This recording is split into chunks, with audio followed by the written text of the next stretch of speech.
Good afternoon ma'am. Good afternoon ma'am. Good afternoon ma'am.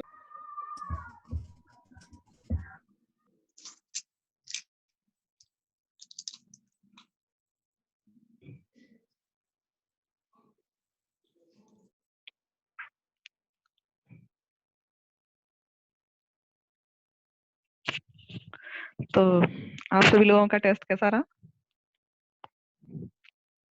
अच्छा था ma'am, हमारा हुआ ही नहीं। क्यों? या सर्कुलेटरी सिस्टम। और इसका मतलब होता है कि शरीर में जितनी सारे लिक्विड फॉर्म में, या आप ऐसे कह सकते हैं कि रुधिर के माध्यम से या एक तरल टिश्यू के माध्यम से शरीर के अंदर जितने सारे पोषक तत्व हैं, अपशिष्ट पदार्थ हैं, गैसें हैं, हार्मोन्स हैं, कार्बन डाइऑक्साइड है, ऑक्सीजन हो गया, इन सभी का जो स्थानांतरण होता है वो मतलब स्थानांतरण की एक प्रक्रिया है जिसे क्या कहा गया है? परिसंचरण तंत्र कहा गया है। तो सबसे पहले यही जानेंगे कि ये आखिर है क्या। तो वही है कि बहुकोश के प्राणियों के शरीर में तरल पचे हुए पोषक पदार्थों जैसे ऑक्सीजन, हार्मोन्स, कार्बन डाइऑक्साइड तथा अन्य उत्सर्जी पदार्थों के यातायात के लिए एक विस्तृत परिवहन तंत्र पाया जाता है, जिसे क्या कहते हैं? परिसंचरण तंत्र कहते हैं। आप समझ सकते हैं कि स्थानांतरण की पोषक पदार्थों को या अन्य कुछ और पदार्थों को एक जगह से दूसरी जगह ले जाने के लिए जो भी स्थानांतरण की प्रक्रिया हो रही है उसे क्या कहा जा रहा है? परिसंचरण तंत्र कहा गया है। और इसे 3 भागों में बांटा गया है। पहला है हृदय, दूसरा है रुधिर और तीसरा है रुधिर वाहिनियां। तो ये तीनों मिलके बनाते हैं कोई भी पूरा सर्कुलेटरी सिस्टम। मतलब इन तीनों के बिना कंप्लीट नहीं हो पाएगा। एक चौथा भी होता है लिम्फ या लिम्फ सिस्टम, लसिका तंत्र। तो उसका हालांकि आपके सिलेबस में बहुत छोटा सा दिया हुआ है, उसको बाद में देखेंगे एंड में, थोड़ा सा टॉपिक है उसका भी। तो शुरुआत करते हैं रुधिर की कि रुधिर क्या है। तो रुधिर क्या है? रुधिर एक तरल संयोजी ऊतक है जिसकी उत्पत्ति किससे होती है?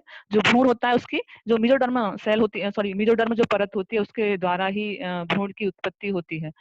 मेसोडर्म का मतलब होता है जो बीच वाली परत है, उसके माध्यम से रुधिर को उत्पन्न किया जाता है। तो ये क्या है? एक तरल संयोजी ऊतक है। यह हल्के या गहरे लाल रंग का अपारदर्शी गाढ़ा क्षारीय और स्वाद में नमकीन होता है। और एक मनुष्य में औसतन इसका जो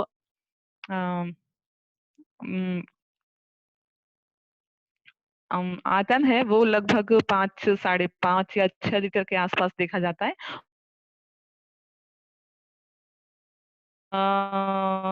स्त्री है या पुरुष, तो मान लो जैसे पुरुष है, एक 70 किलो का आदमी है, सॉरी 5.5 लीटर के आसपास रुधिर होगा। जो महिलाएं होती हैं उसमें इनकी थोड़ा सा कम पाया जाता है। आप मान सकते हैं कि 4.5 है या 5 है।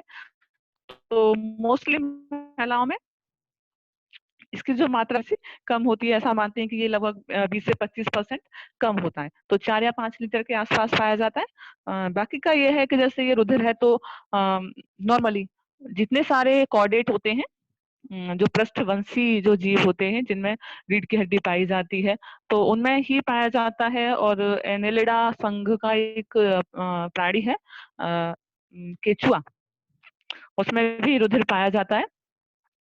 और ये इसका जो घनत्व होता है वो होता है 1.04 से 1.07 के आसपास। देखने की अगर बात की जाए तो थोड़ा सा चिपचिपा है।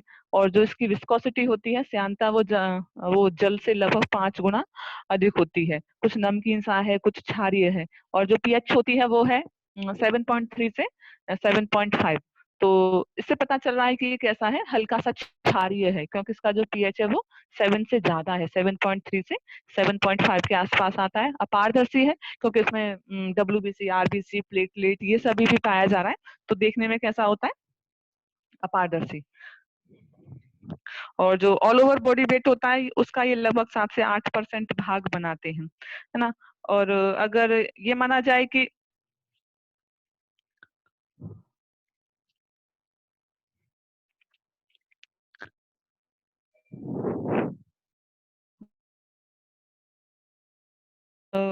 मतलब जो ऑल बॉडी वेट है उसका कितना है?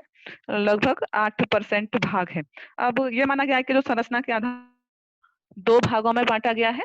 एक तो है प्लाज्मा, दूसरा है रुधिर कणिकाएं।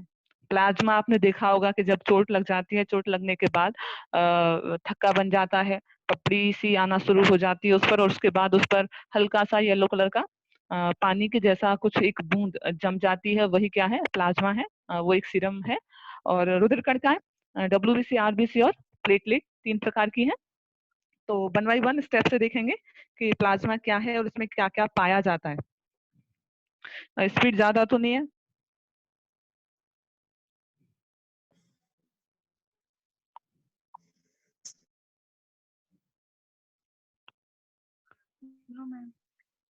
चलिए, तो बात कर लेते हैं कि जो ये अभी तक हो गया था कि जो एक पर्टिकुलर मनुष्य है उसमें लगभग 5 या 6 लीटर के आसपास रुधिर पाया जाता है।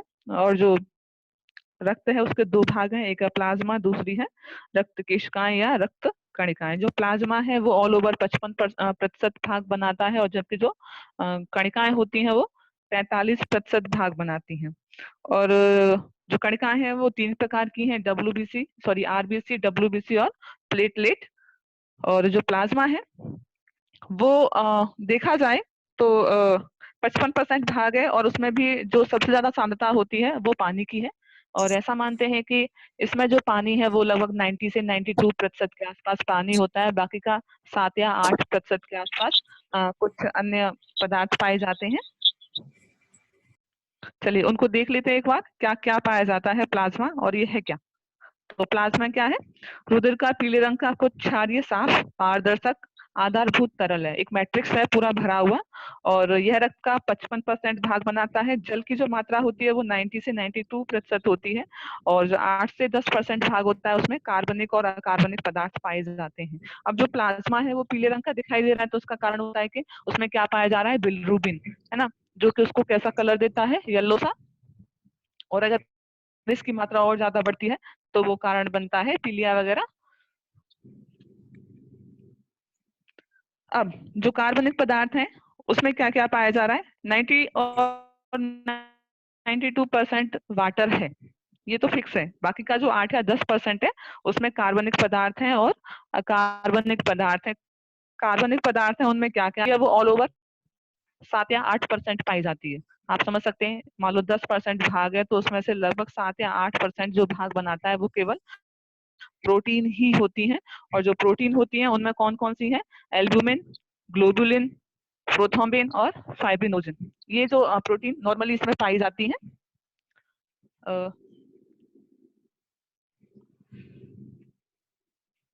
आपको स्क्रीन पर 2 ही दिखाई दे रही होंगी, और इन्हें क्या कहा जाता है, प्लाज्मा प्रोटीन। अब खास बात इनमें यह है कि ये जो प्रोटीन्स होती हैं ज्यादातर तो इनका निर्माण लिवर के द्वारा ही किया जाता है, लेकिन जो मान लो जो ग्लोबुलिन होती है उसका जो निर्माण होता है वो प्लाज्मा सेल द्वारा कहाँ होता है, जो लिम्फोइड अंग होते हैं उनमें किया जाता है। और जो ये सारी जो प्रोटीन्स होती हैं ये क्या करती हैं कि जो प्लाज्मा है उसको जल की तुलना में 4 या 5% थोड़ा सा गाढ़ा बना देती हैं। और प्रोथ्रोम्बिन और जो फाइब्रिनोजन होती हैं उनका जो परसेंटेज होता है वो 4% है ऑल ओवर प्रोटीन्स का अगर देखा जाए। और ये क्या काम करती हैं, जो प्रोथ्रोम्बिन है और फाइब्रिनोजन है वो रुधिर का स्कंदन, जब चोट लग जाती है तो क्या होगा, वहां पे जो क्लॉटिंग होती है, रुधिर का जो थक्का बनता है वो इनके कारण ही बनता है। अगर ये नहीं होंगे, प्रोथ्रोम्बिन, फाइब्रिनोजन, विटामिन के, है ना, फैक्टर 13, ये होना जरूरी है तभी रुधिर का थक्का बनेगा, अदरवाइज नहीं बनेगा। उमा अग्रवाल, अपना माइक म्यूट करिए।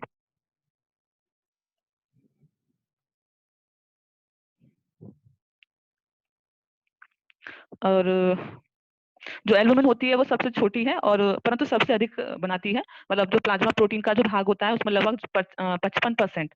एक तो ऑल ओवर ये होता है कि ऑल ओवर 7% के आसपास प्रोटीन्स पाई जाती हैं, और उन 7% प्रोटीन में भी जो क्या कहते हैं, एल्बुमिन होती है उसका ही परसेंटेज सबसे ज्यादा होता है, लगभग 55% के आसपास होता है। दूसरे हैं हार्मोन्स। तो हार्मोन्स की अगर बात की जाए तो जो प्लाज्मा में कुछ हार्मोन्स भी देखे जाते हैं जो कि अंतःस्रावी जो ग्रंथियां होती हैं उनके माध्यम से संचारित किए जाते हैं, और क्या होता है कि रुधिर के माध्यम से पूरे शरीर में प्रवाहित किए जाते हैं।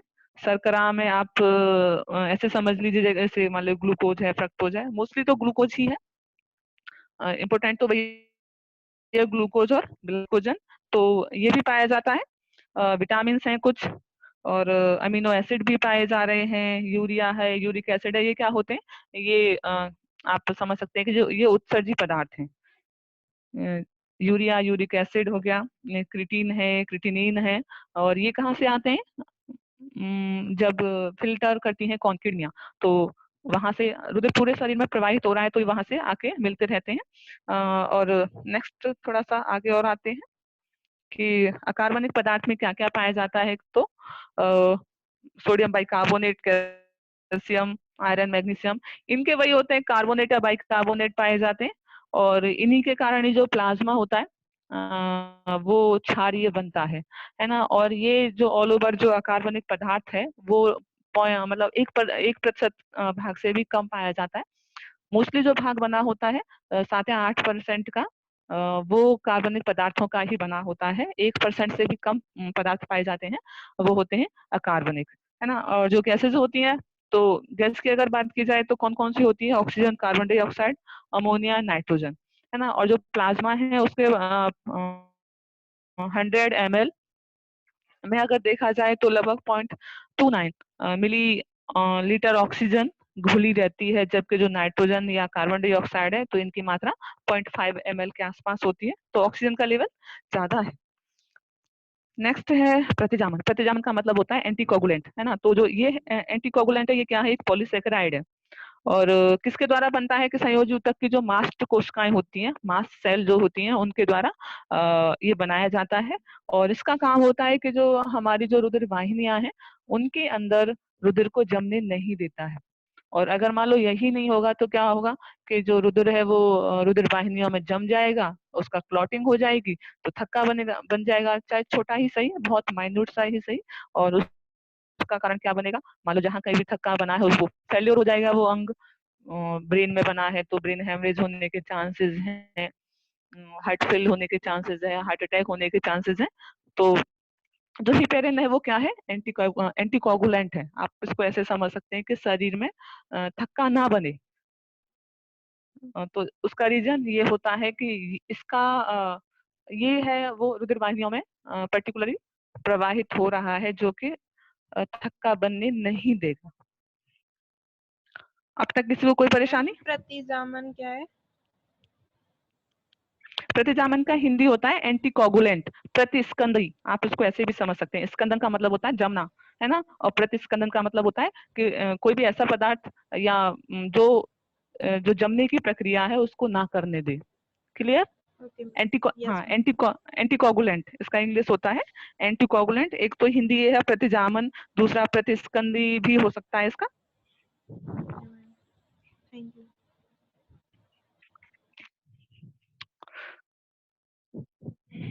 नेक्स्ट बात करते हैं रुधिर कणिकाओं की।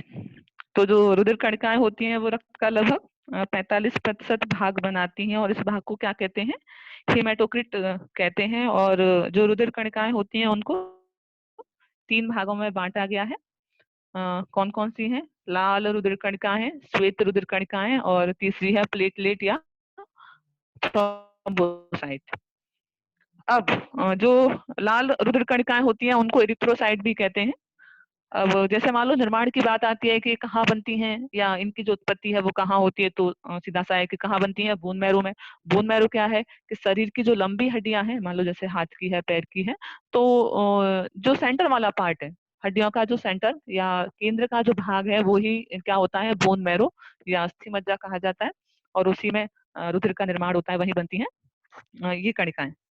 तो जानना यही है कि जो रुधिर कणिकाएं होती हैं, कौन सी वाली? आरबीसी, वो किस में पाई जाती हैं? कशेरुकियों में, मतलब वर्टिब्रेट में पाई जाती है। ऐसे जंतु जिनमें रीढ़ की हड्डी पाई जा रही है, उनके शरीर में ही लाल रुधिराणु पाए जाते हैं, है ना। और अगर इनकी प्रतिशत की बात की जाए ऑल ओवर ब्लड में, कौन सी जो रुधिर कणिकाएं हैं वो सबसे ज्यादा होती हैं, तो आरबीसी की संख्या सबसे ज्यादा होती है।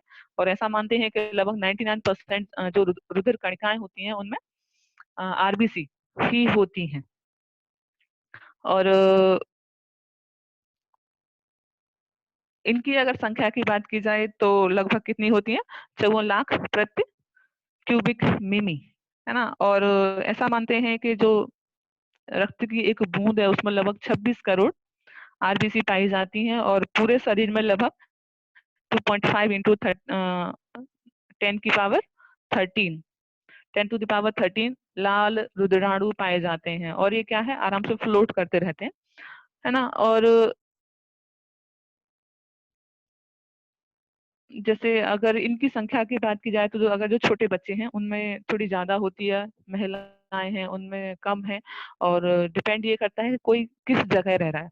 तो जैसे मान लो कोई ठंडे इलाके हैं, ऊंचाई वाले क्षेत्रों में रहते हैं, तो वहां इनकी संख्या थोड़ी ज्यादा हो जाती है, क्योंकि वहां जो ऑक्सीजन है उसका लेवल कम है। तो शरीर क्या करता है, ऑक्सीजन के लेवल को ठीक करने के लिए शरीर में आरबीसी थोड़ा ज्यादा बनाता है। जब ज्यादा आरबीसी बनेंगे तो ऑक्सीजन जो बॉडी में आ रहा है उसके अवशोषण की क्षमता है या प्रवाहन की क्षमता भी थोड़ी ज्यादा हो जाएगी, तो उसको डिहाइड्रेशन, सफोकेशन, ये चीजें नहीं होंगी। वरना ऊंचाई पर जाने पर आपने देखा होगा कि सांस लेने में थोड़ी दिक्कत आने लगती है, क्योंकि वहां ऑक्सीजन का लेवल है वो कम हो रहा है। हाँ, तो अब नेक्स्ट ये है कि जो आरबीसी है उनकी संरचना की बात कर लेते हैं। तो मनुष्य के जो लाल रुद्राणु होते हैं उनका जो व्यास होता है कितना है, 8 माइक्रोन के आसपास है। और कैसे होते हैं, बाई कॉनकेव होते हैं, उभयावतल होते हैं। आप समझ सकते हैं, उभयावतल आपने लेंस देखा होगा, आगे और पिछले छोर पर वो नुकीला है, बीच का जो सेंटर वाला भाग है वो मोटा है। ऐसा इसलिए होता है कि उसका सरफेस एरिया थोड़ा सा ज्यादा बड़ा हो जाए। आकृति में ये वृत्ताकार से होते हैं, चपटे हैं, तलों पर कुछ पिचके हुए हैं, कुछ इस प्रकार के हैं। और इनमें शुरुआत में तो केंद्रक पाया जाता है, जब इनके बनने की, उत्पन्न होने की जो प्रक्रिया होती है तब तो इनमें केंद्रक पाया जाता है। लेकिन जब ये मैच्योर हो जाते हैं, पूर्ण विकसित हो जाते हैं, तो इनमें केंद्रक नष्ट हो जाता है। बाकी का साथ साथ और कुछ अन्य अंगक भी होते हैं, जैसे मान लो माइटोकॉन्ड्रिया है, गोल्जी काय है, सेंट्रोसोम है, राइबोसोम है, ये होते हैं, ये भी बाद में समाप्त हो जाते हैं। क्यों? क्योंकि इसके तल क्षेत्र को थोड़ा सा बड़ा करना है, इसलिए ये अंग सभी समाप्त हो जाएंगे। दूसरा कि जो लाल रुद्राणु होते हैं उनके ऊपर एक मेम्ब्रेन पाया जाता है, और उसे क्या कहते हैं, प्लाज्मा मेम्ब्रेन का एक आवरण है। और जो अंदर का जो पूरा भाग है उसमें कंकाल के जैसी एक संरचना पाई जाती है, आप समझ सकते हैं, साइटोस्केलेटन जिसको कहा जाता है, कोष का कंकाल कुछ ऐसा पाया जाता है। और वो किसका बना होता है, स्ट्रोमेटिन प्रोटीन का बना हुआ है। और उम, और खास बात है कि ये फ्लेक्सिबल है थोड़े से, कि अगर ये थोड़ी छोटी सी केशिका से होकर भी जाते हैं तो उसमें से भी होकर पार निकल जाएंगे। केंद्रक तो होता ही नहीं है, तो क्या होता है कि छोटी छोटी जो रुधिर वाहिनियां होती हैं उनसे होकर भी ये आर पार चले जाते हैं, है ना। और इसमें कुछ एंजाइम्स भी होते हैं, जैसे मान लो कार्बोनिक एनहाइड्रेज है, विटामिन भी हैं, लवण भी हैं, एटीपी के कुछ अणु भी पाए जा रहे हैं। और सबसे इम्पोर्टेंट कि हीमोग्लोबिन, जो साइटोस्केलेटन होता है उसमें हीमोग्लोबिन भी आराम से, आप समझ सकते हैं कि मॉलिक्यूल्स है वो उसमें आराम से लगा हुआ है।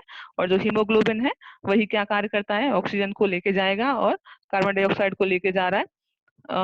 और सबसे बड़ी बात है कि जो हीमोग्लोबिन के जो अणु होते हैं वो सजीव भार का लगभग 34% और ठोस भार का लगभग 90% भाग बनाते हैं। अगर हीमोग्लोबिन की मात्रा की बात की जाए तो कितनी होनी चाहिए, तो जो पुरुष है उसमें ऐसा मानते हैं कि 15 के आसपास, जो महिलाएं होती हैं उनमें 13, 12.5, लगभग इतना हो तो ठीक रहता है।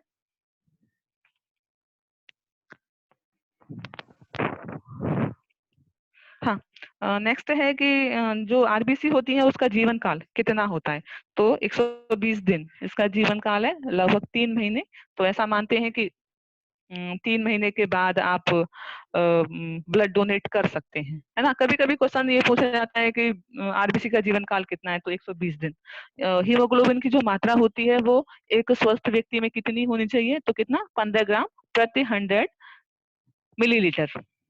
महिलाएं हैं तो उनमें 12 से 15 के आसपास मानी जाती है, 12.5, 13, इतना।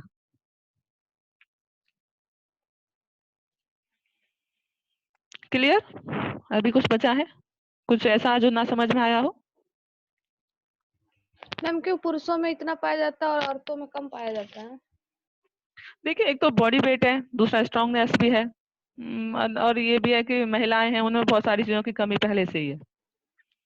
और ये कॉमन सा है कि महिलाएं जो होती हैं उनमें हीमोग्लोबिन का मात्रा कम ही होती है, इसलिए मोस्टली महिलाओं में, इंडिया में तो मोस्टली महिलाओं में एनीमिया पाया जाता है, क्योंकि इतने कंप्रोमाइज होते हैं बहुत ज्यादा। Okay okay. चले, तो ये तो रही थोड़े से साइज की बात हो रही है कि जो मोनोसाइट है वो कैसे दिखते हैं, लिम्फोसाइट या न्यूट्रोफिल है। ये प्रकार हैं किनके, डब्ल्यूबीसी के। और नीचे आपको दिख रहा है मैक्रोफेज, इरिथ्रोसाइट और प्लेटलेट। जो मैक्रोफेज होती हैं उनके बारे में ये है कि ये कुछ ऐसी कोशिकाएं हैं जिनको भक्षकाणु कहा जाता है, और ये किसी भी दूसरे कह सकते हैं कि पैथोजन, पैथोजन का मतलब होता है कि रोग जनक जो पार्ट्स हैं, अंश हैं, या आप ऐसे मान लीजिए जैसे बैक्टीरिया है, वायरस है, या अदर कुछ है, तो ये जो कोशिकाएं होती हैं उनको आराम से खा के नष्ट कर देती हैं, तो इसलिए इनको कैसा मानते हैं, मैक्रोफेज कहा गया है या भक्षका अणु कहा गया है ना। अब इनको भी वन बाय वन देख लेते हैं किसके प्रकार हैं और जो इनकी संरचना है वो ऐसी क्यों है। तो नेक्स्ट है श्वेत रुद्राणु या ल्यूकोसाइट्स। कुल रुद्राणुओं का 0.1% जो होते हैं वो क्या होते हैं, डब्ल्यूबीसी, है ना। और कभी कभी क्वेश्चन ये पूछा जाता है कि जो आरबीसी है और जो डब्ल्यूबीसी है उनके बीच का अनुपात क्या होता है। तो जो और अनुपात ये होता है कि 600 आरबीसी और 1 डब्ल्यूबीसी, है ना। आप उसको इस हिसाब से निकाल सकते हैं आराम से, कोई दिक्कत नहीं है। और अगर मात्रा की बात की जाए कि कौन कितना है, तो सबसे ज्यादा आरबीसी है, उसके बाद प्लेटलेट्स हैं, और उसके बाद डब्ल्यूबीसी है। और जो प्लेटलेट्स होती हैं वो लगभग जो डब्ल्यूबीसी होती है उनसे 40 गुना ज्यादा पाई जाती हैं। और रंगहीन है क्योंकि इनमें हीमोग्लोबिन नहीं पाया जा रहा है, तो दिखने में कैसी है, व्हाइट है ना। केंद्रकीय है, जो आरबीसी होती है उनमें केंद्रक नहीं पाया जाता, जबकि जो डब्ल्यूबीसी होती है उनमें केंद्रक पाया जाता है। और मनुष्य में इनकी संख्या कितनी होती है, 5,000 से लेकर 9,000 प्रति क्यूबिक मिमी के आसपास किसी भी मनुष्य में इनकी संख्या मानी जाती है। और अगर मान लो इनकी संख्या बहुत ज्यादा कम हो जाती है तो उसको ल्यूकोपीनिया कहते हैं, और अगर इनकी संख्या बहुत ज्यादा हो जाए तो उसको कहते हैं ल्यूकोसाइटोसिस, है ना। और खास बात यह है कि जो इनकी जो शेप है वो कैसी होती है, अमीबा के जैसी होती है, अपनी आकृति प्रतिपल बदलते रहते हैं, और चलन के लिए वही कूटपाट के जैसी कुछ संरचनाएं पाई जाती हैं। और जो डब्ल्यूबीसी है उनको दो भागों में बांटा गया है, एक होते हैं कणिका में श्वेत रुद्राणु और दूसरे होती हैं कणिका विहीन श्वेत रुद्राणु। कणिका में का मतलब होता है कि ग्रेनुलोसाइट, है ना, और कणिका विहीन का मतलब होता है अग्रेनुलोसाइट। मतलब इनका जो कोशिका द्रव्य होता है, मतलब इनके अंदर जो मैट्रिक्स भरा हुआ है उसमें अगर कणों की जैसी कुछ संरचनाएं दिखाई दे रही हैं तो वो कौन सी है, कणिका में। और अगर वो उनमें अगर ऐसा कुछ नहीं पाया जा रहा तो वो कौन सी है, अकणिका में या कणिका विहीन। जो कणिका में श्वेत रुद्राणु होते हैं उनको 3 भागों में बांटा गया है, ईओसिनोफिल, बेसोफिल्स और न्यूट्रोफिल्स। तो वन बाय वन इनको भी देख लेते हैं कि जो ईओसिनोफिल होती हैं वो क्या है। जो श्वेत रुद्राणु हैं उनका अगर जीवन काल की बात की जाए तो ऐसे मानते हैं कि इनका जो जीवन काल होता है वो 10 से लेकर 13 दिन के आसपास का पाया जाता है। और कुछ ऐसे भी मानते हैं कि इनका जो आयु काल है वो कुछ दिन से लेकर कई महीने या कई साल तक भी हो सकता है। तो जो कणिका में श्वेत रुद्राणु होते हैं उनमें ये है कि उनका जो व्यास होता है वो लगभग 10 से 15 माइक्रोन व्यास के होते हैं। आकृति की अगर बात की जाए तो कैसे हैं देखने में, अमीबा के जैसे हैं, है ना। और तो इसीलिए वो क्या करते हैं कि आराम से अमीबा के जैसे अपना प्रतिपल आकृति बदलते से रहते हैं, और सभी जो वाहिकाएं होती हैं उनमें से होके चले जाते हैं। और जो श्वेत रुद्राणु है उसका लगभग 2 से 4% भाग बनाते हैं। संख्या में अगर देखें तो ये मतलब 70 से लेकर 300 प्रति क्यूबिक मिमी रुधिर में पाए जाते हैं। खास बात यह है कि इनकी जो मात्रा होती है या संख्या होती है वो हाइपर सेंसिटिविटी, अति संवेदनशीलता के समय बहुत ज्यादा बढ़ जाती है। जैसे मान लो किसी व्यक्ति को कोई संक्रमण हो गया है ना, तो क्या होगा कि इसकी मात्रा है वो थोड़ी ज्यादा बढ़ जाएगी। और जैसे या एलर्जी हो गई है, एलर्जी टाइप का कुछ हो गया है, तो भी इनकी संख्या बढ़ जाती है। दूसरे होते हैं बेसोफिल। तो बेसोफिल जो होते हैं वो बनाते हैं लगभग 0.5 से 2% भाग, और संख्या में अगर देखें तो 35 से लेकर 150 प्रति क्यूबिक मिमी रुधिर में ये पाए जाते हैं। इनकी जो कणिकाएं होती हैं वो थोड़ी बड़ी होती हैं, परंतु संख्या में कम है। आप देख रहे हैं उसका जो परसेंटेज है वो, eosinophil का जो परसेंटेज है वो 4 है, जबकि इनका परसेंट 2 से भी कम है। और अगर कलर की बात की जाए तो ये बेसिक क्षारीय रंगों से रंगे जा सकते हैं, है ना। और इनकी कणिकाओं में क्या होता है, हिपेरिन, हिस्टामिन और सेरोटोनिन नामक पदार्थ होते हैं। इन्हीं पदार्थों का स्त्रावण कौन करती हैं, मास्ट कोशिकाएं भी करती हैं। और क्या होता है कि जो हेपेरिन है उसको बता दिया है कि वो एंटीकोगुलेंट होता है। हिस्टामिन और जो सेरोटोनिन होते हैं वो क्या करते हैं, जो हमारी वाहिकाएं होती हैं उनको संकुचित करते हैं या रिलैक्स की अवस्था में लेके आते हैं। हिस्टामिन जो होता है वो वाहिकाओं को फैलाता है, और जो सेरोटोनिन होता है वो वाहिकाओं को सिकोड़ता है। तो बेसोफिल्स की मात्रा कब बढ़ जाती है, जब बॉडी में प्रदाह की प्रक्रिया हो जाए। प्रदाह का मतलब होता है कि जब आप चोट लग जाती है तो आपने देखा होगा वहां पर स्वेलिंग आती है, वो रेड हो जाता है, छूने में गर्म हो रहा है। तो ये जो प्रक्रिया हो रही है चोट लगने के बाद, इसको क्या कहते हैं, इन्फ्लेमेशन या प्रदाह। नेक्स्ट है मोनोसाइट, सॉरी, न्यूट्रोफिल। तो जो न्यूट्रोफिल होती हैं वो लगभग 60 से 70% भाग बनाती हैं। संख्या में 4 या 5,000 के आसपास होती हैं, और इनको सभी रंगों के माध्यम से रंगा जा सकता है ना। और कैसी होती है, फैगोसाइटोसिस, सॉरी, फैगोसाइटोसिस दर्शाती है। वही जैसे आपको बता दिया है कि भक्षकाणु होते हैं ना, कि दूसरे जो पैथोजन होते हैं, सूक्ष्म जीव होते हैं, उनको खाकर नष्ट कर दें। तो इसी प्रकार से ये भी है कि इनमें ये क्या कहते हैं, ये स्पेशल टाइप का कैटेगरी है कि इनमें भी वो क्षमता होती है कि ये सूक्ष्म जीवों को मारकर नष्ट कर दें। नेक्स्ट, कणिका विहीन में दो प्रकार हैं, एक है लिम्फोसाइट, दूसरा है मोनोसाइट। तो जो लिम्फोसाइट होती हैं वो ऑल ओवर जो आरबीसी है उसका 20 से 30% भाग बनाती है। संख्या इनकी 1.5 से 2,500 के आसपास होती है, और इनका जो केंद्रक होता है वो बड़ा है, कुछ पिचका सा हुआ होता है, और इनमें जो भ्रमण की क्षमता है वो थोड़ी सी कम होती है।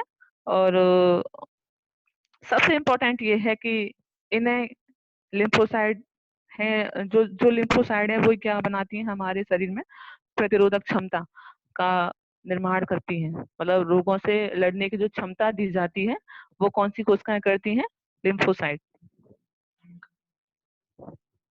Next, monocyte. तो जो मोनोसाइट हैं वो केवल 2 से 10% भाग बनाती हैं, और संख्या इनकी लगभग 700, सॉरी, 200 से 700 प्रति क्यूबिक मिमी के आसपास होती है। आकार में थोड़े बड़े होते हैं, 12 से 20 माइक्रोन व्यास के हैं। केंद्रक थोड़ा बड़ा होता है, किडनी के जैसा है या अर्धचंद्राकार सा होता है। और ये बता दिया है कि ये कैसी होती हैं, फैगोसाइटोसिस दर्शाती हैं। और क्या करती हैं, ऊतक द्रव्य में जाकर शरीर की सुरक्षा करती हैं, जो जीवाणु आदि होते हैं उनको क्या करेंगी, खाकर नष्ट कर देती हैं। इसीलिए इनको कैसा माना गया है, मैक्रोफेज या जीवाणु माना गया है। क्लियर? कोई परेशानी?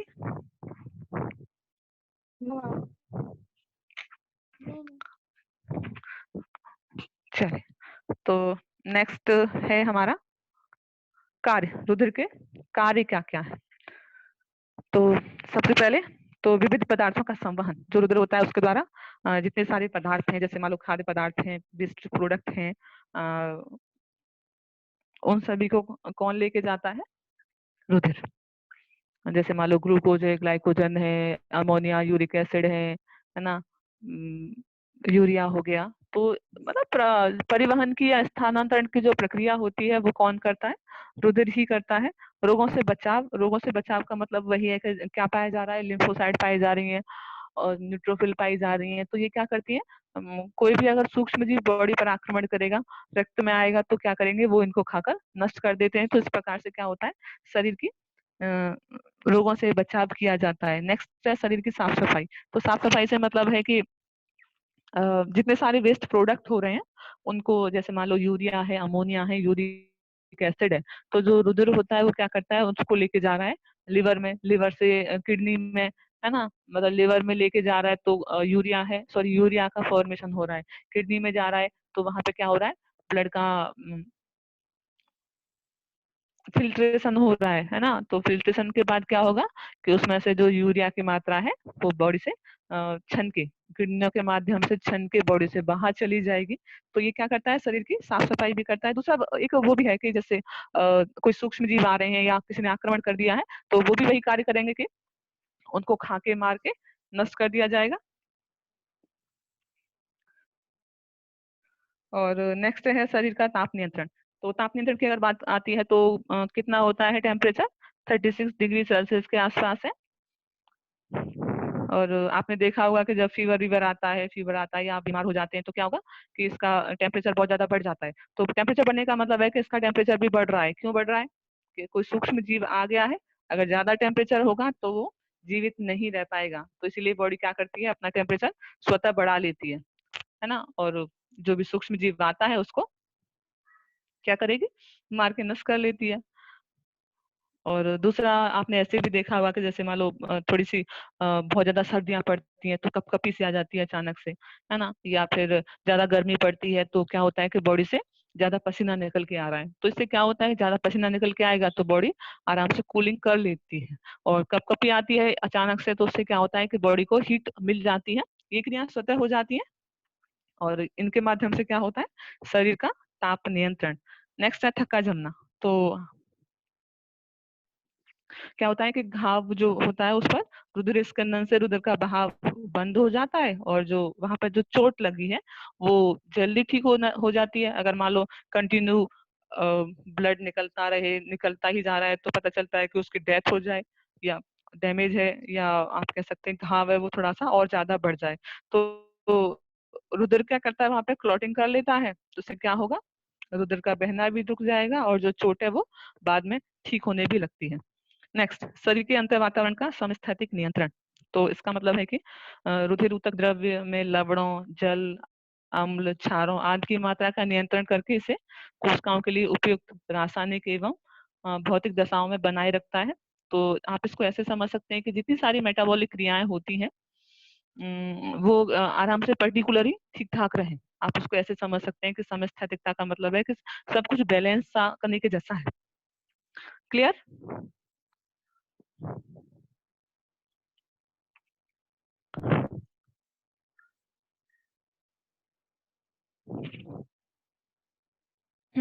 अब नेक्स्ट जानते हैं हृदय की संरचना। तो जो हृदय है वो कैसा है, एक मासल ऑर्गन्स है। मासल का आप समझ सकते हैं कि किसका बना हुआ है, मांसपेशियों का बना हुआ है। तो थोड़ा सा फ्लैसी टाइप का या कुछ ऐसे प्रकार का है।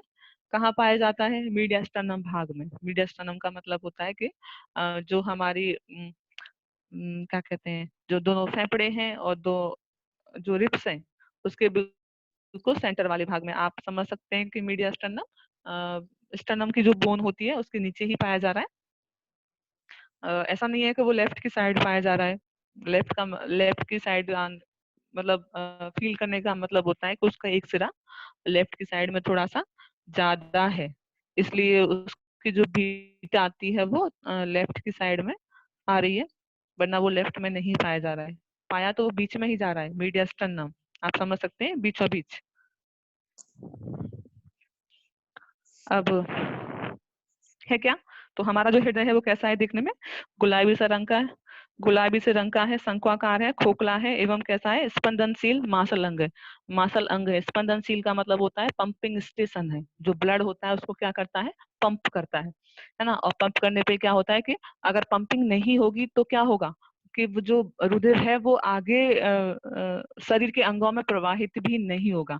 आप उसको ऐसे समझ सकते हैं जैसे पानी का पाइप होता है, तो आपने कभी देखा होगा खेत वेत में जब पानी का पाइप जाता है तो उसमें भी ऐसे स्पंदन की प्रक्रिया से होती रहती है। जैसे आप उसको ऐसे समझ लीजिए, ऊंचाई से वो नीचाई की तरफ जाएगा तो आपने देखा होगा जो पाइप होता है वो थोड़ा सा हिलता हुआ भी देखा जाता है।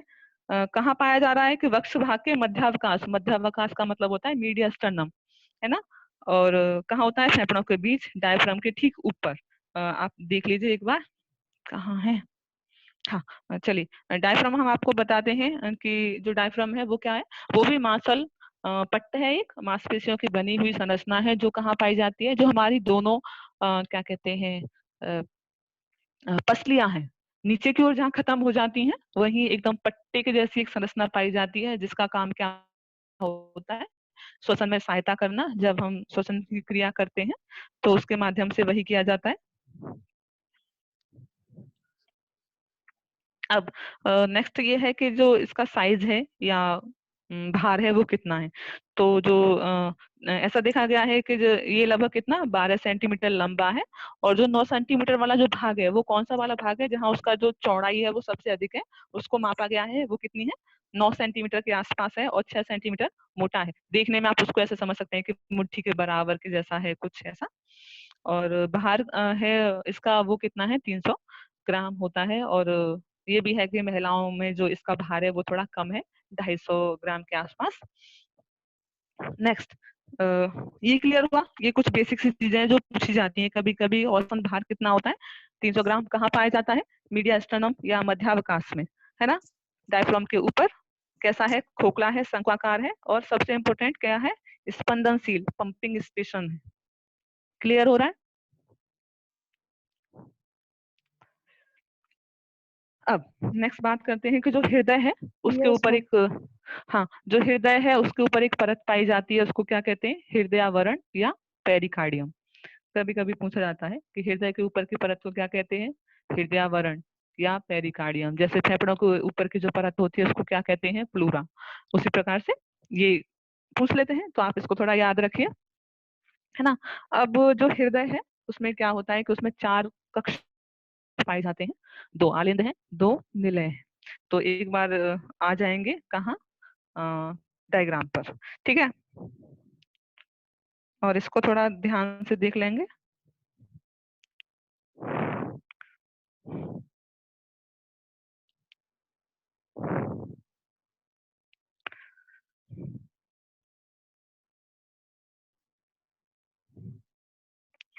तो बात कर लेते हैं कि जो हृदय है उसमें क्या है, 4 कक्ष पाए जा रहे हैं। मनुष्य के हृदय की बात हो रही है, सबके हृदय की बात नहीं हो रही है।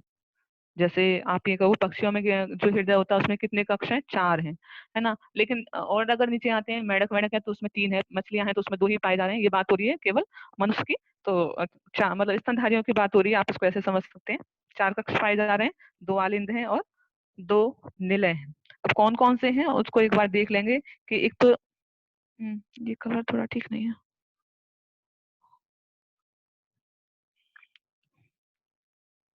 चलिए तो देखें उसको। देखिए, एक तो ये है, ये एक आलिंद ये है, और दूसरा आलिंद ये है। ये तो हो गए 2 आलिंद, है ना। कौन सा है, लेफ्ट की साइड है तो वो लेफ्ट बायां आलिंद है, जो राइट की साइड है वो अ, दायां आलिंद है। नेक्स्ट है कि 2 आलिंद और 2 निलय। तो निलय कौन से हैं, जो नीचे की ओर जो ये पाए जा रहे हैं, ये दोनों क्या है, निलय। एक लेफ्ट है, दूसरा राइट है। ये क्लियर हुआ। यस। हाँ, तो ये तो हो गए कि कक्षाओं की बात हो गई। अब इसमें ये देखना है कि जो हृदय है उसकी जो परतें हैं वो आपको बता दिया गया है कि एक परत पाई जाती है बाहर, उसे क्या कहते हैं, पेरिकार्डियम, है ना। और ये 2 भागों से मिलकर बनी होती है। आप इसको ऐसे कह सकते हैं कि ये क्या कहते हैं, 2 लेयर की जैसी एक संरचना है ना। और जो बाहर की ओर जो परत पाई जाती है, बॉडी बॉल की ओर जो पाई जाती है, उसे कहते हैं पैराइटल पेरिकार्डियम, और जो अंदर की ओर पाई जाती है उसको कहते हैं विसरल पेरिकार्डियम। मतलब इन दोनों परतों के बीच में क्या पाया जाता है, एक लिक्विड सा पाया जाता है, उसको कहते हैं पेरिकार्डियल फ्लूइड। और ये इसलिए पाया जाता है कि जिससे कि जो हृदय है वो जब स्पंदन कर रहा है, बीटिंग कर रहा है, तो क्या है कि वो संकुचित हो रहा है, फिर रिलैक्स की अवस्था में आ रहा है। तो जो फ्लूइड होता है वो उसको घर्षण से बचाता है। दूसरा कि अगर मान लो चोट वोट है, धक्के लगता है या ऐसा कुछ है, तो उसको उससे भी उसकी सुरक्षा करता है कौन, पेरिकार्डियल फ्लूइड, है ना। और आपने देखा होगा कि अगर ये चीजें अगर खत्म हो जाएंगी, तो क्या होगा, वहां पे घर्षण की प्रक्रिया है वो थोड़ी सी ज्यादा बढ़ जाएगी और उससे क्या होगा, डैमेज होगा। तो इसलिए वो जो पेरिकार्डियल फ्लूइड है जो तरल द्रव्य है, आप उसको ऐसे कह सकते हैं कि वो एक लिक्विड सा कुछ भरा हुआ है। वो क्या करता है कि जो हृदय है उसको धक्कों से बचाता है, उसको थोड़ा नम, मतलब मॉइस्ट कंडीशन में बना के रखता है, जिससे कि वो ठीक ठाक रहे, है ना। और उसके बाद आते हैं कि जो आलिंद हैं और जो निलय हैं, उनके बीच में क्या क्या है और वो कैसे हैं। तो मान लो एक आलिंद और एक निलय, है ना। आप देख सकते हैं कि एक लेफ्ट की साइड में है और एक राइट की साइड में, ये एक पूरा भाग हो गया और ये भी पूरा एक भाग हो गया। तो एक लेफ्ट आलिंद और एक लेफ्ट निलय, उसी प्रकार से राइट आलिंद और राइट निलय। अब उसको ऐसे जानेंगे कि जो लेफ्ट वाले एट्रियम है, लेफ्ट वाला जो आलिंद है और लेफ्ट वाला जो निलय है, उसके बीच में आपने देखा होगा कि मिट्रल वॉल्व लिखा हुआ है। मिट्रल वॉल्व का मतलब होता है एक कपाट के नुमा, है ना, संरचना पाई जा रही है, भंज या उसको कहते हैं कपाट। अब ये क्या करते हैं कि ये कपाट की जैसी संरचना है। जब जो रुधिर है वो यहाँ से अगर नीचे की ओर आता है, तो जो यहाँ पे ये जो कपाट पाए जा रहे हैं, इनसे क्या होगा कि ये खुल जाते हैं और जो रुधिर है वो आलिंद से कहाँ आता है, नीचे की ओर, निलय की ओर आ जाता है ना। फिर बाद में क्या होते हैं, बंद हो जाते हैं। इसी प्रकार से जो राइट वाला एरिया है उसमें भी क्या हो रहा है कि यहाँ से ब्लड नीचे की ओर आ रहा है, तो यहाँ भी क्या पाया जा रहा है, एक वॉल्व पाया जा रहा है, जिसे क्या कहते हैं, ट्राइकस्पिड वॉल्व। तो क्वेश्चन ये बनता है कि जो दाएं आलिंद एवं निलय के बीच में एक कपाट की नुमा संरचना पाई जाती है, जो क्या कहलाती है, त्रिवलनी कपाट, है ना। मतलब 3 फोल्ड के जैसी कुछ संरचना है, वो तो पाई जाती है दाईं ओर। मतलब राइट साइड जो कपाटों की जैसी संरचना बनी होती है उसको कहते हैं त्रिवलनी या ट्राइकस्पिड वॉल्व, और जो लेफ्ट की साइड में बने होते हैं उसको कहते हैं बाइकस्पिड या मिट्रल वॉल्व। ये क्लियर हो गया कि आलिंद और निलय के बीच में कुछ कपाटों की जैसी संरचनाएं पाई जा रही हैं, जो क्या करती हैं, आलिंद से रुधिर को निलय में तो लेके आती हैं, बट वापस निलय से उसको आलिंद में नहीं जाने देती। इनका काम ये होता है। क्लियर हो गया।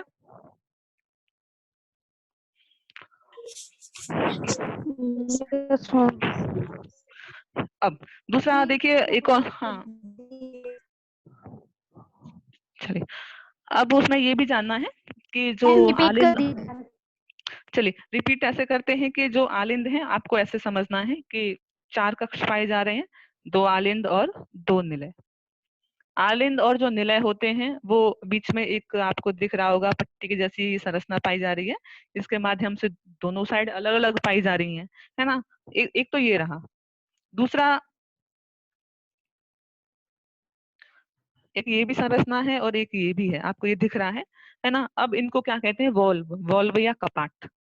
क्या काम करते हैं ये, रुधिर को आलिंद से निलय में तो आने देते हैं, बट जो निलय है, निलय का मतलब होता है जो ये नीचे वाली संरचना है, इसको ऐसे वापस नहीं जाने देंगे। केवल क्या होगा कि ऊपर से रुधिर केवल नीचे की ओर आएगा, वापस ऊपर की ओर नहीं जाएगा। तो जो अगर लेफ्ट की साइड में अगर आप देखेंगे, तो जो लेफ्ट वाला आलिंद और निलय है, उसके बीच में जो कपाट की जैसी संरचना पाई जाती है, उसको क्या कहते हैं, मिट्रल वॉल्व या बाइकस्पिड या द्विवल्नी कपाट, है ना। क्योंकि उसमें 2 कपाट या 2 फोल्ड की जैसी संरचना होती है। इसी प्रकार से जो राइट की ओर के तरफ आते हैं, तो वही है, राइट वाला आलिंद है और राइट वाला निलय है। इन दोनों के बीच में अगर एक कपाट की जैसी संरचना पाई जा रही है, तो उसको कहते हैं ट्राइकस्पिड वॉल्व या त्रिवलनी कपाट। ये दिख रहा है आपको, ये वाला, है ना, ये क्या है, कपाट की जैसी संरचना है, जो कि वही काम करेगी। अब क्लियर हुआ। मैम ये रुधिर को आने देगी लेकिन वापस नहीं जाने देगी, हाँ, तो वापस रुधिर कहाँ वापस जाएगा? अब देखिए उसको रुधिर कहाँ जाएगा, ये आगे कार्यविधि में थोड़ा बता दिया जाएगा, फिर भी एक बार समझ लीजिए कि वो रुधिर जाएगा कहाँ से। देखिए यहाँ आपको दिख रहा है पल्मोनरी वेन लिखा हुआ है, दिख रहा है, ये रुधिर आया कहाँ से है। मैम हाँ हाँ मैम दिख रहा है।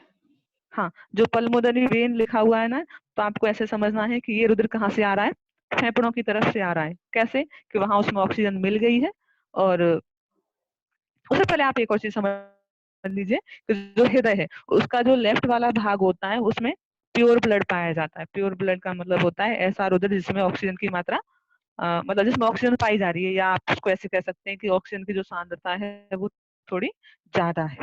वो रुधिर कहाँ से आ रहा है? फेफड़ों से आ रहा है, क्योंकि हम जब सांस ली है तो उसमें क्या मिल गया है? ऑक्सीजन मिल गई है। तो वो जो वाला रुधिर है ना, वो कहाँ रहता है? वो इस वाले एरिया में रहेगा। और जो इम्प्योर ब्लड है, इम्प्योर ब्लड का मतलब होता है जिसमें कार्बन डाइऑक्साइड की जो मात्रा ज्यादा होती है, वो किधर रहता है? वो राइट की साइड, मतलब वो इधर रहेगा। तो ये हमेशा ही अलग अलग रहते हैं, मिलते नहीं है। मिलते हैं कहाँ जाके? जो कैपिलरीज होती हैं उनमें जाके आपस में मिलते हैं, अदरवाइज नहीं। अब जो पल्मोनरी वेन है, इससे क्लियर हो गया कि ये जो रुधिर है वो कहाँ से आया है? फेफड़ों से, और यहाँ इसकी जो सांद्रता है ऑक्सीजन की वो ज्यादा है। अब ये जाएगा कहाँ? तो जाएगा कहाँ कि देखिए आपको संरचनाएं दिख रही हैं कि ये यहाँ से, और देखिए ऐसे जा रहा है, ठीक है। एक तो ये कहाँ जा रहा है? शरीर के अन्य भागों में, ऊपर की ओर जो ये है, तो ये ऊपर की ओर ऐसे 3 भागों में डिवाइड हो जाती है, और हृदय के पीछे से होके एक ये नीचे की ओर ऐसे आती है, महाधमनी, है ना। आप समझ सकते हैं कि ये महाधमनियों की संरचना है। ऊपर की ओर ये 3 भागों में डिवाइड हो जाती है, आर्च ऑफ एरोटा। हाँ, तो क्या कहाँ है कि यहाँ से रुधिर है, जो लेफ्ट वाला भाग है वहां से रुधिर कहाँ जाएगा? शरीर के सभी भागों में। और जो राइट वाला पार्ट है, इसमें से रुधिर जाता नहीं है, इसमें वापस आता है। कहाँ से? शरीर के सभी भागों से कार्बन डाइऑक्साइड मिलके इसमें वापस आ रही है, और इसमें वापस आने के बाद रुधिर कहाँ जाएगा? फेफड़ों में, ठीक है। फेफड़ों में जाने के बाद उसमें ऑक्सीजन मिल जाएगी, और वो वापस से फिर कहाँ आ जाएगा? पल्मोनरी वेन के माध्यम से इसमें। अब क्लियर हो गया? मैम। चलिए,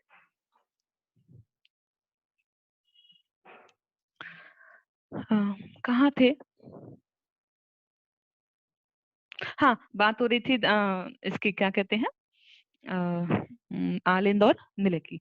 तो आपको ऐसे समझना है कि जो आलिंद है ना, वो ऊपर वाला भाग है। तो ये जो एरिया आपको दिख रहा है ये कैसा है? ये थोड़ा चौड़ा सा भाग है। ये जो दोनों संरचनाएं हैं ये चौड़े वाले भाग में है, ये दोनों आलिंद हैं। और जो नीचे वाले जो आपको ये भाग दिखाई दे रहे हैं न्यूक्लियर टाइप के, ये दोनों निलय हैं। और जो आपको ये भी याद रखना है कि जो राइट आलिंद होता है, राइट वाला आलिंद, है ना, राइट वाला आलिंद, ये वाला, ये कैसा होता है? थोड़ा बड़ा है ना। जबकि ये वाला जो होता है ये साइज में थोड़ा सा छोटा है। और इन दोनों के बीच में एक पट्टी, आप समझ सकते हैं, दोनों को अलग करने के लिए आंतरालिंदी खांच पाई जाती है, जो कि इन दोनों को अलग करती है। और उस प्रकार से आप ये देखेंगे, आपको दिख भी रहा होगा कि जो बायां निलय है वो साइज में थोड़ा सा लंबा है, ये वाला। और जो दाया वाला निलय है वो इसका ऐसे चौड़ाई में थोड़ी ज्यादा है। ये थोड़ा सा याद रखना है। अब नेक्स्ट ये जानते हैं कि जो निलय की जो दीवारें होती हैं वो आलिंद से थोड़ी सी ज्यादा मोटी होती हैं, क्योंकि जो प्रेशर जाता है वो थोड़ा निलय से ज्यादा जाएगा, क्योंकि निलय के माध्यम से वो बाद में पूरी बॉडी में पहुंचाया जा रहा है। अ, अब ये जानना है, वापस से दोबारा वहीं आते हैं जहां चल रहे थे। हाँ, ये चीजें क्लियर हो गई, कितने आलिंद होते हैं, कितने निलय होते हैं, कौन क्या कर रहा है, क्लियर हो गया?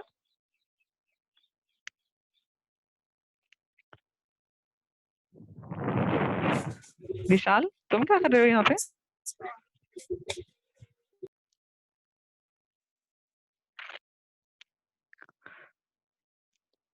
चलो, तो अब थोड़ा सा इसको भी जान लेते हैं कि जो हृदय है उसमें और क्या क्या पाया जा रहा है। तो एक तो आलिंद और निलय हो गए, है ना। ये आप थोड़ा सा पढ़ लीजिए कि सबसे इम्पोर्टेंट ये भी है कि जो आलिंद है, कौन सा वाला, राइट वाला, वहां पे एक संरचना भी पाई जाती है जिसे कहते हैं एसिड नोड, है ना। सबसे इम्पोर्टेंट बात ये कि जो हृदय है उसमें स्पंदन की जो प्रक्रिया होती है वो स्वतः होती है। अगर मान लो उसके आसपास जो तंत्रिकाएं लगी हुई हैं, कौन सी वाली, 10वीं जो तंत्रिका होती है, वो थोड़ा सा इफेक्ट डालती है, भले ही उसके रीजन और भी हैं। लेकिन जैसे हृदय के आसपास की जो तंत्रिकाएं लगी हुई हैं, अगर आप उनको भी काट देते हैं तो क्या होगा कि हृदय फिर भी बीट करता है ना। पहले ऐसे मानते थे कि जब हृदय में रुधिर आता है तभी वो पंप करता है, लेकिन अगर रुधिर खाली है तो भी उसमें पंपिंग की क्रिया हो रही है। तो इसीलिए क्या मानते हैं कि जो हृदय है वो कैसा है, मायोजेनिक है, क्योंकि उसकी जो पेशियां होती हैं हृदय की वो स्वतः ही कार्य कर लेती हैं, और इसलिए उनको कैसा मानते हैं, संरचना में रेखित के प्रकार की है, बट कार्य में अरेखित प्रकार की होती हैं, कि उसमें जो कार्य करने की क्षमता होती है वो स्वतः होती है, मनुष्य की इच्छा के अनुसार नहीं होता है। अब ये जान लेते हैं कि जो पंपिंग स्टेशन है या जहाँ पे स्पंदन की क्रिया सबसे पहले स्टार्ट होती है उसे कहते हैं SA node, sino auricular node कहा जाता है। और इसके लिए हम बस, आप 1 मिनट रुकिए।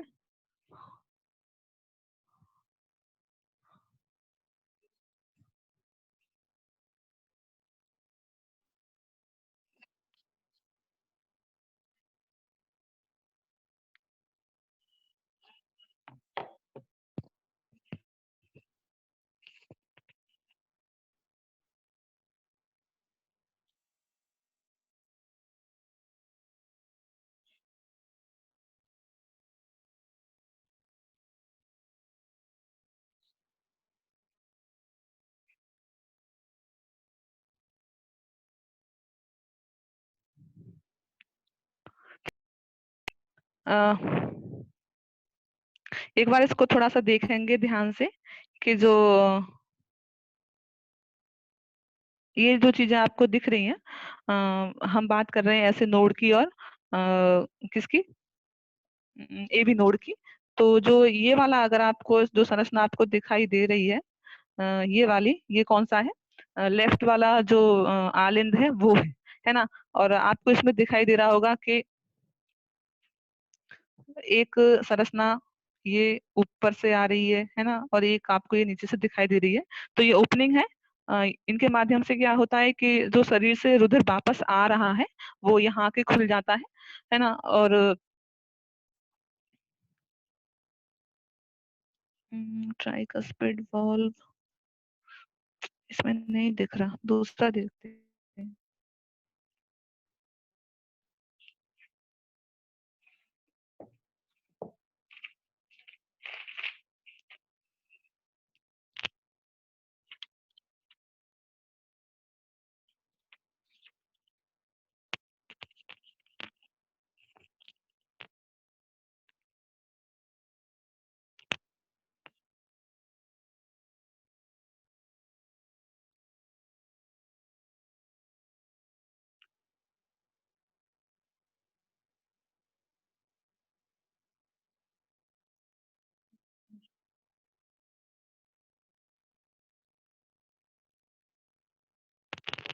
हाँ, चलिए इसमें थोड़ा देखते हैं अच्छे से कि देखिए, ये वाला जो आपको पार्ट दिखाई दे रहा है, ये वाला, ये क्या है, लेफ्ट वाला जो आलिंद है वही है। और यहाँ आपको एक दिख रहा होगा कि जो बात हो रही है कहाँ से स्पंदन की प्रक्रिया शुरू होती है। तो जो स्पंदन की जो प्रक्रिया शुरू होती है वो शुरू होती है यहाँ, है ना। कहाँ शुरू होती है, यहाँ। और ये जो है, ये वाला जो आपको सेंटर दिखाई दे रहा है, ये क्या है, ऐसे नोड, साइनो ऑरिकुलर नोड है ना। और उसके बाद जो आप देख रहे होंगे कि इस टाइप से नीचे की ओर आ रही हैं, कहाँ आती हैं, यहाँ। यहाँ क्या पाया जाता है, AB नोड, एक उसी प्रकार का नोड है। और वहां से जो भी स्पंदन की प्रक्रिया शुरू होगी मैम वो कहाँ जाएगी, ऐसे। मैम लेबलिंग क्लियर नहीं आ रही है, एक बार थोड़ा उसको उधर की साइड से दबा लो अपनी बुक को। बुक नहीं है, ये इमेज है उसमें पहले से ही। ठीक है, ओके मैं दूसरा लेने की कोशिश करती हूँ, ठीक है।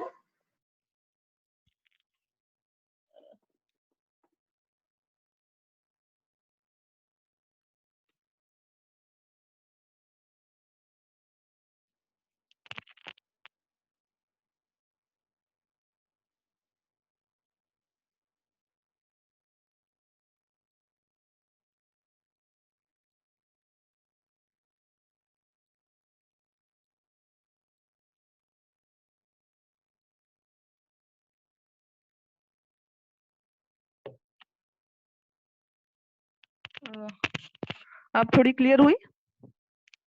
यस मैम, अब क्लियर है। चलिए, तो इसको ना हम ऐसे देखते हैं कि आपको दिख रहा होगा कि यहाँ क्या लिखा हुआ है, SA नोड है और यहीं से क्या होता है कि स्पंदन की प्रक्रिया शुरू होती है स्वतः। वो कहाँ जाती है? आती है यहाँ AV नोड, ये लिखा हुआ है AV नोड, है ना। और उसके माध्यम से वही है कि वो इधर भी जा रही है, लेफ्ट में भी और राइट में भी, और उसके बाद जाती है पूरे ऐसे हृदय में। और ये पर्टिकुलर है कि ऐसा नहीं है कि वो संकुचन की जो क्रिया हो रही है वो एक साथ हो रही है कि एक साथ खुल गया एक साथ बंद हो गया, धीरे धीरे होती है, मतलब स्लोली टाइप की क्रिया है, सिकुड़ना और बंद होना, है ना। तो अगर ये पूछा जाए कि स्पंदन सॉरी जो हार्ट बीट है वो कितनी है स्वस्थ मनुष्य की, तो कितनी होती है? 72 बार प्रति मिनट होती है। और जो स्पंदन की जो प्रक्रिया होती है, हृदय का सिकुड़ना और रिलैक्स की अवस्था में आना, इसमें 0.8 सेकंड का समय लगता है, मात्र 0.8 सेकंड है कि उतने समय में वो एक बार सिकुड़ जाता है और बाद में रिलैक्स की अवस्था में भी आ जाता है। और उसमें ये भी है कि जो आलिंद है वो कितने समय में जा रहे हैं और जो निलय है वो कितने समय में आ रहे हैं। तो इसको थोड़ा सा बाद में देखेंगे, दोबारा से टॉपिक पे आते हैं।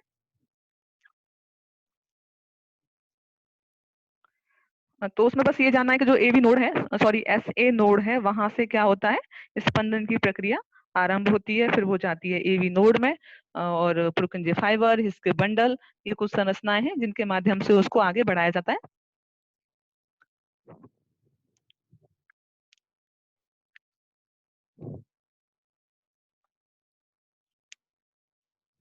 चलिए, तो जो SA नोड होता है उसे क्या कहते हैं, पेसमेकर भी कहा जाता है। और आपने देखा सुना भी होगा कि मान लो किसी का हृदय है, अगर उसमें पेसमेकर लगता है, पेसमेकर का मतलब होता है एक छोटी सी बैटरी है, लिथियम की एक बैटरी होती है और उसको ऊपर नीचे कहीं भी ट्रांसप्लांट किया जा सकता है। और ये काम कब करती है, जब जो हृदय की दर है वो ठीक से ना हो, मतलब जो स्पंदन की प्रक्रिया है, हार्ट बीट जो होती है वो कम धड़क रहा है, तभी ये काम करेगी।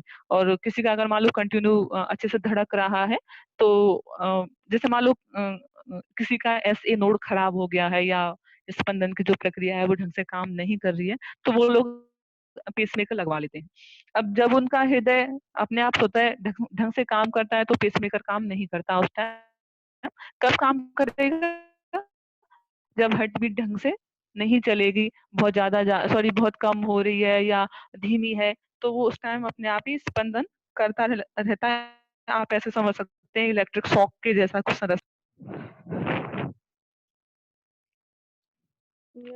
तो क्वेश्चन ये है कि जो पेस मेकर है या हृदय का जो पेस मेकर है वो क्या है, तो वो कहलाता है SA node, sino auricular node Hindi में।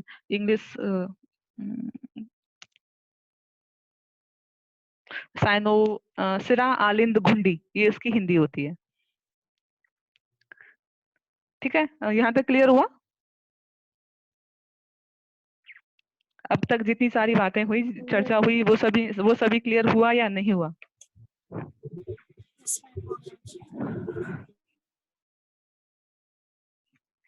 तो बाकी की आप एक बार इसको थोड़ा सा अच्छे से देख लीजिए अपनी किताब में, आज दोबारा से फिर से हृदय का जो स्ट्रक्चर है, जो डायग्राम बना हुआ है, बस आपको उसको अच्छे से देखना है कि जो लेफ्ट वाला कौन सा भाग है, राइट कौन सा है, पल्मोनरी वेन है वो किधर से आ रही है। तो उससे ये पता चलता है कि जो लेफ्ट वाला भाग है वो पल्मोनरी जो वेन है वो क्या करती है, ऑक्सीजन वाले रुधिर को लेके आती हैं। और ये थोड़ा अपवाद भी होता है कि ऐसा मानते हैं कि जो धमनियां होती हैं उनमें प्योर ब्लड होता है और जो सिराएं होती हैं उसमें इम्प्योर होता है। लेकिन यहाँ उल्टा हो गया, पल्मोनरी धमनी है वो उसमें कैसा रुधिर आ रहा है, सॉरी इम्प्योर, और जो पल्मोनरी सिरा है उसमें प्योर। तो ये अपवाद है। तो आपको बस करना इतना है कि थोड़ा सा अच्छे से 2 मिनट उसके डायग्राम को देखना है। तो आज के लिए बस इतना ही। बाकी की जो चीजें बची हुई हैं उन पर अगली कक्षा में चर्चा की जाएगी।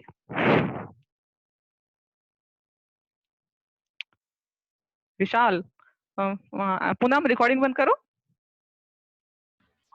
Okay ma'am.